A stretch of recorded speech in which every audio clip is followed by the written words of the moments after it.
नमस्कार दोस्तों, आपका फिर से स्वागत है मेरे यूट्यूब चैनल जोशीज़ एजुकेशनल क्लासेस में।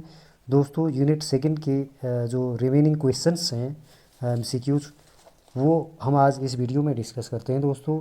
तो स्क्रीन पर पहला क्वेश्चन लिखा है दोस्तों, द्विध्रुवी विकार किस प्रकार का विकार है?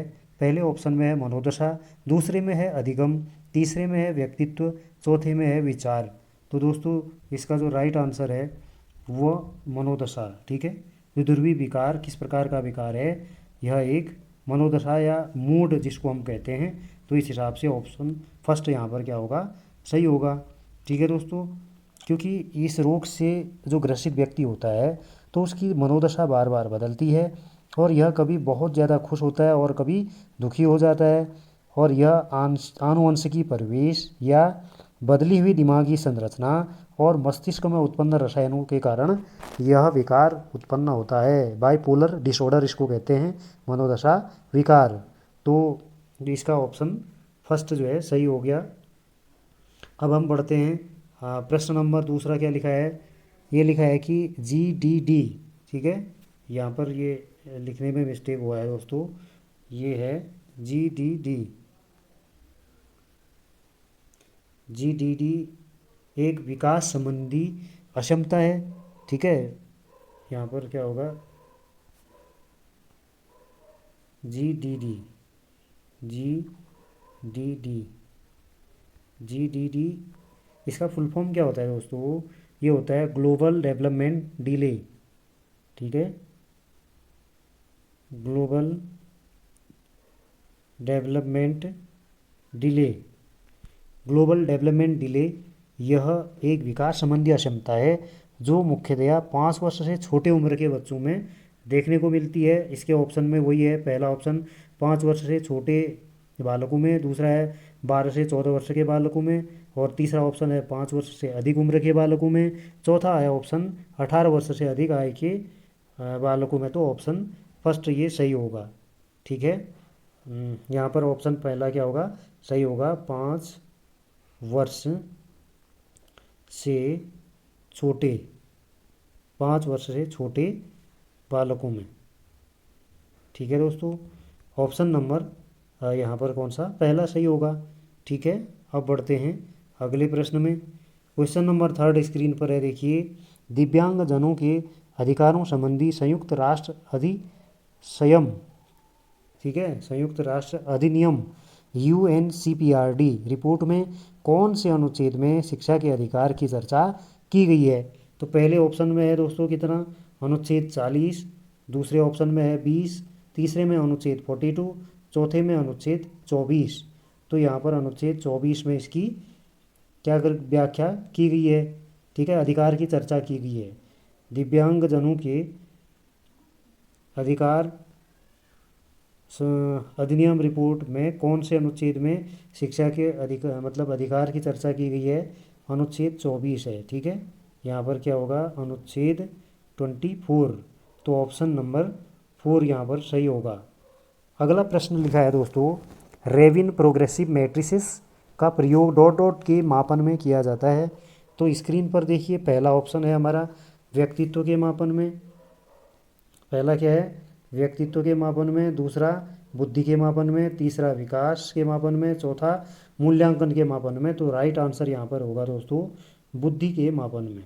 ठीक है, बुद्धि के मापन में। तो इस हिसाब से ऑप्शन नंबर कौन सा, दूसरा सही होगा। यहाँ पर क्वेश्चन क्या था, रेविन प्रोग्रेसिव मैट्रिसेस का उपयोग या प्रयोग डॉट डॉट के मापन में किया जाता है, तो बुद्धि के मापन में किया जाता है। ठीक है दोस्तों, अब बढ़ते हैं हम अगले प्रश्न में। पांचवा प्रश्न देखिए स्क्रीन पर है, यहाँ पर क्या लिखा है कि सिगमंड फ्रायड के अनुसार अचेतन मन की विशेषताओं को ज्ञात करने की सर्वाधिक प्रयुक्त विधि कौन सी है? पहले ऑप्शन में है वैयक्तिक अध्ययन, दूसरे में है स्वप्न विश्लेषण, तीसरे में है समाजमिति तकनीक। तो दोस्तों यहाँ ऑप्शन नंबर दूसरा वाला सही होगा, स्वप्न विश्लेषण। ठीक है, स्वप्न विश्लेषण। तो ऑप्शन नंबर दूसरा क्या है यहाँ पर, सही है दोस्तों, स्वप्न विश्लेषण। यह एक ऐसी विधि है जिसमें व्यक्ति अचेतन दमित इच्छाओं की पूर्ति जो है स्वप्न में करता है। अतः इस रोग से ग्रसित जो व्यक्ति होगा उसके स्वप्नों का विश्लेषण करके जो चिकित्सक होते हैं डॉक्टर्स, उनके अचेतन के संघर्षों और चिंताओं के बारे में जान पाते हैं। तो सिगमंड फ्राइड ने अचेतन मन की विशेषता के लिए कौन सी विधि सबको सबसे अच्छा माना है? वो आपने यहाँ पर लिख दिया, स्वप्न विश्लेषण। ठीक है, अब बढ़ते हैं अगले प्रश्न में। इंपॉर्टेंट क्वेश्चन है दोस्तों, आर्मी अल्फा सामूहिक बुद्धि परीक्षण में कितने भाग होते हैं?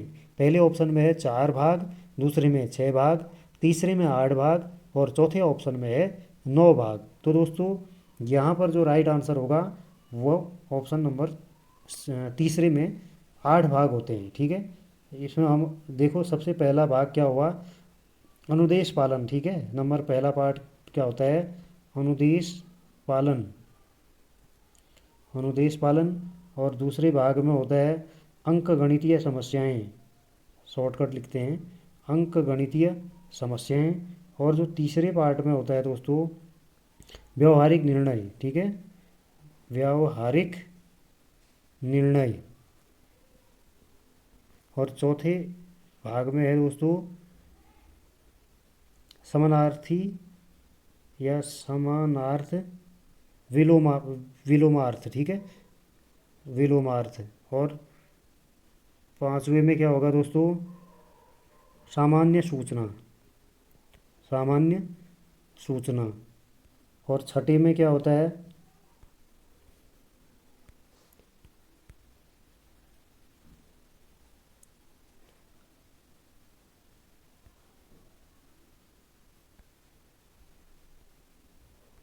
छठे में होता है दोस्तों, यहाँ पर जगह नहीं थी अब लिखते हैं, अव्यवस्थित वाक्य को सही करना। ठीक है, अव्यवस्थित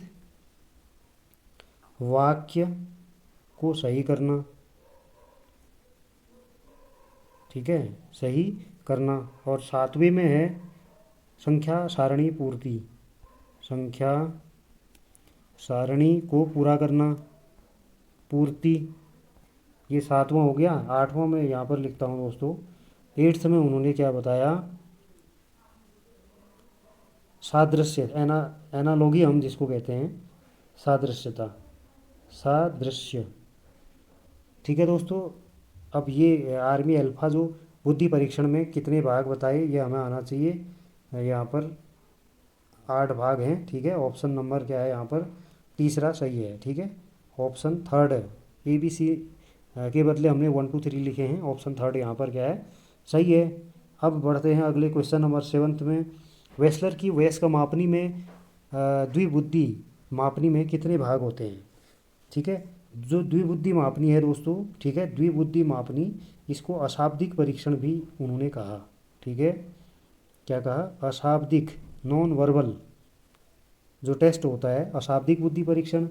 तो इसमें कितने भाग उन्होंने बताए हैं, उसने इसमें 5 भाग बताए हैं। तो दूसरे ऑप्शन में सही है, दूसरे ऑप्शन में क्या लिखा है, 5 भाग।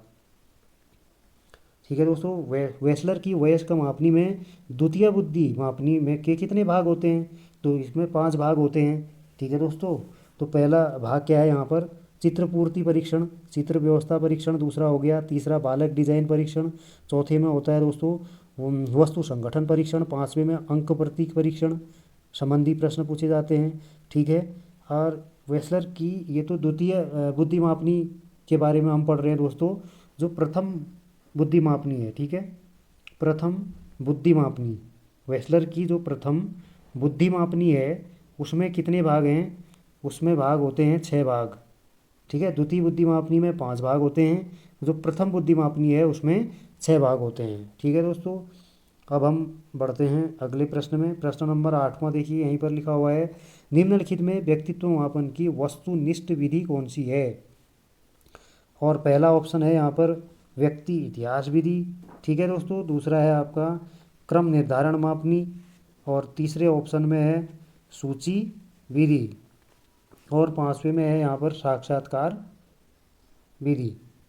तो हमें यहाँ पर बताना है कौन सा होगा, व्यक्ति इतिहास विधि होगा, या फिर क्रम निर्धारण मापनी होगा, या सूची विधि होगा। और ऑप्शन जो फोर्थ है दोस्तों उसमें क्या लिखा है, साक्षात्कार विधि। तो यहाँ पर जो राइट आंसर होगा वो क्रम निर्धारण मापनी होगा। ठीक है दोस्तों, तो यहाँ पर एक बार हम इसको अच्छी तरह देख लेते हैं। जो वस्तुनिष्ठ विधि होती है, ठीक है, वस्तुनिष्ठ, इसके दो भाग होते हैं। ठीक है, दो भाग। पहला नियंत्रण निरीक्षण मापनी कहते हैं। पहला नियंत्रण निरीक्षण मापनी।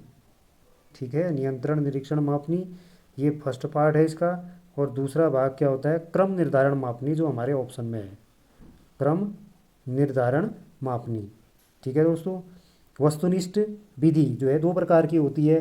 पहला क्या है, नियंत्रण निरीक्षण मापनी। ठीक है, दूसरा है आपका क्रम निरीक्षण मापनी। तो यहाँ पर हमें ये पता होना चाहिए कि जो नियंत्रण निरीक्षण मापनी होती है, नियंत्रण निरीक्षण मापनी, नियंत्रण निरीक्षण मापनी, इसमें क्या किया जाता है कि प्रयोगशाला में छात्रों को कुछ काम दिया जाता है, उनके सामने कुछ समस्या पैदा की जाती है, फिर उनके हाव भाव और मनोदशा को चेक किया जाता है दोस्तों। ठीक है, तब ये नियंत्रण निरीक्षण विधि के अंतर्गत ये सब आता है। और दूसरा जो है यहाँ पर क्रम निर्धारण मापनी, जिसको हमने पहला नंबर दिया था, क्रम निर्धारण मापनी, क्रम निर्धारण मापनी। तो इसमें क्या किया जाता है दोस्तों, इसमें एक छात्र को किसी दूसरे छात्र के बारे में उसके पॉजिटिव और नेगेटिव चीज़ों को बोलने के लिए जो है कहा जाता है, विचार रखने के लिए कहा जाता है। तो फिर उस छात्र के हाव भाव और मनोदशा को चेक करके उसके व्यक्तित्व का जो है परीक्षण किया जाता है। तो ये क्रम निर्धारण मापनी के अंतर्गत आता है दोस्तों। अब हम बढ़ते हैं क्वेश्चन नंबर 9 में, बड़ा इंपॉर्टेंट है। ग्लोबल 500 पुरस्कार दिए जाते हैं, ग्लोबल 500 पुरस्कार किस क्षेत्र में दिया जाता है? तो यहाँ पर हमारा ऑप्शन क्या है दोस्तों, पहला जनसंख्या नियंत्रण के लिए, दूसरा ऑप्शन है पर्यावरण की सुरक्षा के लिए, तीसरा है ग्लोबल वार्मिंग कम करने के लिए, ठीक है, और चौथा है उपयुक्त में से कोई नहीं। तो इम्पोर्टेंट क्वेश्चन है दोस्तों। जनसंख्या नियंत्रण के लिए तो ये नहीं है, ठीक है, और ग्लोबल वार्मिंग को कम करने के लिए ये भी नहीं है। तो इसका राइट आंसर है दोस्तों पर्यावरण की सुरक्षा के लिए। ठीक है, इसके बारे में थोड़ा हम फैक्ट जान लेते हैं। तो यह पुरस्कार जो है कब से जो है प्रारंभ हुआ? ठीक है, यूनेप, UNEP।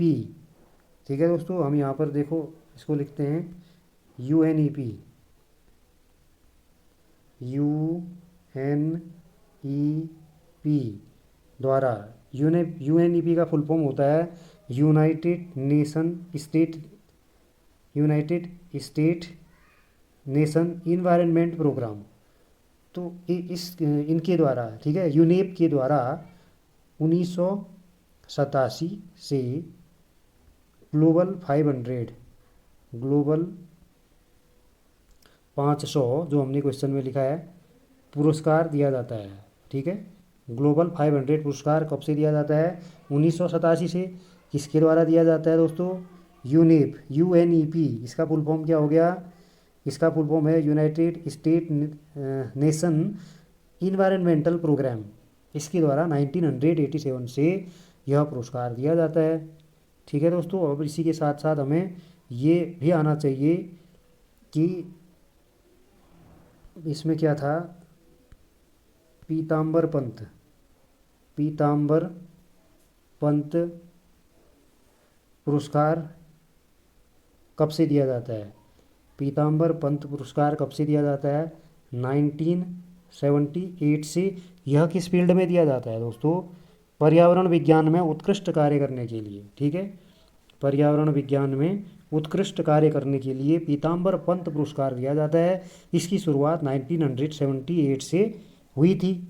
ठीक है दोस्तों, और इसी में हमें ये भी आना चाहिए कि इंदिरा गांधी पर्यावरण पुरस्कार कब से दिया जाता है? 1987 से क्या दिया जाता है? इंदिरा गांधी पर्यावरण पुरस्कार। ठीक है, पर्यावरण पुरस्कार, इंदिरा गांधी पर्यावरण पुरस्कार 1987 से दिया जाता है। ठीक है, और हमें ये भी आना चाहिए महावृक्ष पुरस्कार। ठीक है, महावृक्ष पुरस्कार ये कब से दिया जाता है? 1993 से 1993 या 94 1993-94 से महावृक्ष पुरस्कार दिया जाता है। ये भी पर्यावरण में के क्षेत्र में उत्कृष्ट कार्य करने के लिए दिया जाता है। तो हमारा क्वेश्चन क्या था, ग्लोबल 500 पुरस्कार किसके लिए दिया जाता है, पर्यावरण सुरक्षा के लिए। तो ऑप्शन दूसरा हमारा सही है। अब अगला क्वेश्चन है दोस्तों, क्वेश्चन नंबर 10वां क्या लिखा है, मिनेसोटा पेपर फार्म बोर्ड परीक्षण एक परीक्षण है जो किसी की डॉट डॉट को मापता है। पहले में लिखा है व्यक्तित्व, दूसरे में बुद्धि, तीसरे में योग्यता और चौथे में उपयुक्त सभी। तो मिनेसोटा पेपर फार्म परीक्षण, मिनेसोटा पेपर फार्म परीक्षण बुद्धि को मापने के लिए, योग्यता, ठीक है, योग्यता को मापने के लिए प्रयुक्त होता है। ठीक है, योग्यता को मापने के लिए प्रयुक्त होता है दोस्तों। इसमें योग्यता से तात्पर्य बालक की रुझान या रुचियों से होता है, जिससे कि उसको पाठ्यक्रम में या किसी व्यवसाय में सफलता प्राप्त हो सके। ठीक है दोस्तों, अब हम बढ़ते हैं अगले प्रश्न में। क्वेश्चन नंबर 11 देखिए क्या लिखा है, निम्नलिखित में से किस कार्यक्रम में देश के प्रत्येक विद्यार्थी, ठीक है, निम्नलिखित में से किस कार्यक्रम में देश के प्रत्येक विद्यार्थी किंचित 6 से 8 ग्रेड में भारत की भाषाएं संबंधी एक कौतुकपूर्ण परियोजना या क्रियाकलाप में भाग ले सकेगा। पहला ऑप्शन है मेक इन इंडिया, दूसरा डिजिटल इंडिया, तीसरा पढ़े भारत बढ़े भारत, चौथा एक भारत श्रेष्ठ भारत। तो यहाँ पर इस क्वेश्चन का जो राइट आंसर है एक भारत श्रेष्ठ भारत, ऑप्शन नंबर 4 सही है। यहाँ पर क्या है, उसमें एक भारत श्रेष्ठ भारत, ठीक है, एक भारत श्रेष्ठ भारत, एक भारत श्रेष्ठ भारत। तो इसकी शुरुआत कब से हुई दोस्तों, इसकी शुरुआत हुई 2015 में। ठीक है, प्रधानमंत्री जी ने सरदार वल्लभ भाई पटेल, ठीक है, सरदार पटेल, अब जगह कम है ऐसे शॉर्ट में लिखते हैं, सरदार पटेल जी के 140वीं जयंती पर, 140वीं जयंती पर सन 2015 में, ठीक है, 2015 में किसकी, एक भारत श्रेष्ठ भारत की घोषणा की थी, एक भारत श्रेष्ठ भारत की घोषणा की थी। और इसमें क्या था कि प्रत्येक राज्य का प्रत्येक विद्यार्थी सभी भाषाओं को जो है सीखेगा। ठीक है, और किसी भी कार्यक्रम में विद्यार्थी क्या करेगा, भाषाओं संबंधी जो है क्या करेगा, एक्टिविटीज़ में भाग ले सकेगा या फिर कोई प्रोजेक्ट बनाएगा। तो एक भारत श्रेष्ठ भारत की स्थापना सरदार वल्लभ भाई पटेल जी की जयंती पर प्रधानमंत्री नरेंद्र मोदी जी ने 2015 में इसकी घोषणा की थी दोस्तों। अब बढ़ते हैं अगले प्रश्न में, 12वां, मैस्लो के अभिप्रेरणा सिद्धांत को कहा जाता है। पहला क्या है, आवश्यकता का सिद्धांत, शारीरिक सिद्धांत, तीसरे में दृढ़ इच्छा शक्ति का सिद्धांत, चौथे में अंतर्नाद का सिद्धांत। तो इसका पहला ऑप्शन सही है, आवश्यकता का सिद्धांत। जो मैस्लो का सिद्धांत है वो किसको बताता है, आवश्यकता का सिद्धांत। तो उन्होंने 5 तत्व दोस्तों यहाँ पर बताए हैं। एक ये ट्रायंगल में उन्होंने व्याख्या करी। सबसे पहले शारीरिक व्यवस्था के बारे में बताया, फिर दूसरे में सुरक्षा की व्यवस्था, तीसरे में सामाजिक आवश्यकता और चौथे में सम्मान की आवश्यकता, पांचवें में आत्म अनुभूति के बारे में उन्होंने बताया। ठीक है, सबसे पहले में क्या था, शारीरिक व्यवस्था, शारीरिक व्यवस्था, और दूसरे वाले भाग में सुरक्षा की व्यवस्था, ठीक है, और तीसरे में सामाजिक आवश्यकता जो कि सोशल नीड्स होती हैं उनके बारे में बताया, चौथे में सम्मान की आवश्यकता, ठीक है, सम्मान की आवश्यकता। जो पांचवा स्टेप उन्होंने बताया दोस्तों, आत्मानुभूति, आत्मानुभूति, सेल्फ रियलाइजेशन। ठीक है, भूख प्यास नींद ये सब इनके शारीरिक संरचना में आ जाते हैं। सुरक्षा, फिर इसके बाद क्या है, सामाजिक आवश्यकताएं जो भी हैं, इसके बाद सम्मान की आवश्यकता, और लास्ट में जो है पांचवा जो स्टेप उन्होंने बताया, आत्मानुभूति, ठीक है, सेल्फ रियलाइजेशन। तो ये 5 सिद्धांत उन्होंने बताए हैं किसके, आवश्यकता के सिद्धांत। ठीक, मैस्लो के आवश्यकता के सिद्धांत हैं। अब बढ़ते हैं अगले प्रश्न में दोस्तों, क्वेश्चन नंबर 13, मानकीकृत परीक्षण कैसे होते हैं। ठीक है, तो स्टैंडर्ड टेस्ट होते हैं वो कैसे होते हैं। पहला ऑप्शन है, यह परीक्षण मानकीकृत होते हैं। दूसरा, इन परीक्षणों का संबंध ज्ञान की व्यापक क्षेत्र से होता है। ठीक है, ये पहला ऑप्शन भी सही है, दूसरा भी सही है।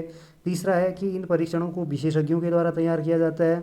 ये तीनों सही हैं, तो उपर्युक्त सभी। तो ऑप्शन नंबर 4 यहाँ पर क्या होगा, सभी इसमें सही हैं।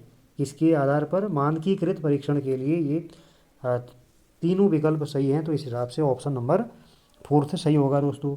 14वां क्वेश्चन है, निम्नलिखित में से डाइट मेंटर का मुख्य कार्य क्या है। पहला है अध्यापकों का प्रशिक्षण देना, छात्रों को ज्ञान देना। तीसरा है अध्यापकों को व्यावसायिक परामर्श देना। तो लिखिए, इसमें ये सही नहीं है दोस्तों, छात्रों को ज्ञान देना। डाइट का काम केवल टीचरों को ट्रेनिंग देना है, तो इस हिसाब से ऑप्शन नंबर फर्स्ट क्या होगा, सही होगा। ठीक है दोस्तों, अब बढ़ते हैं अगले प्रश्न में। कार्य योजना 1992 के अनुसार राज्य सरकारें ग्राम समिति शिक्षा समिति के कार्यों में सही क्रम क्या है। नंबर पहला लिखा है कि ग्राम समुदाय के बीच जागरूकता बढ़ाना, उन्हें पोषित करना, जिसके साथ यह सुनिश्चित किया जा सके कि इनमें सभी वर्ग सम्मिलित हों। दूसरे स्टेटमेंट में लिखा है कि स्कूलों और केंद्रों के कारगर तथा नियमित कार्यों का निरीक्षण एवं प्रबंधन करने के लिए शिक्षक अनुदेशन तथा समुदाय की सहभागिता को बढ़ावा देना। तो इसमें हमें छांटना है दोस्तों कि ऑप्शन पहले में लिखा है कि पहला स्टेटमेंट सही है, या दूसरा सही है, या तीसरा सही है, या फिर दोनों सही हैं, या दोनों गलत हैं। तो ऑप्शन यहाँ पर 4 सही है। तो यहाँ पर ऑप्शन 4 सही है, दोनों कथन सही हैं। ठीक है, दोनों कथन सही हैं। ठीक है दोस्तों, तो ये हमने आज 15 महत्वपूर्ण क्वेश्चन डिस्कस किए दोस्तों। अब हम इसके बाद यूनिट 3 के मोस्ट इंपोर्टेंट MCQs करेंगे दोस्तों। अभी के लिए इतना ही। धन्यवाद, और चैनल को लाइक शेयर सब्सक्राइब करना ना भूलें, बेल आइकन को प्रेस कीजिएगा दोस्तों। अभी के लिए इतना ही। धन्यवाद।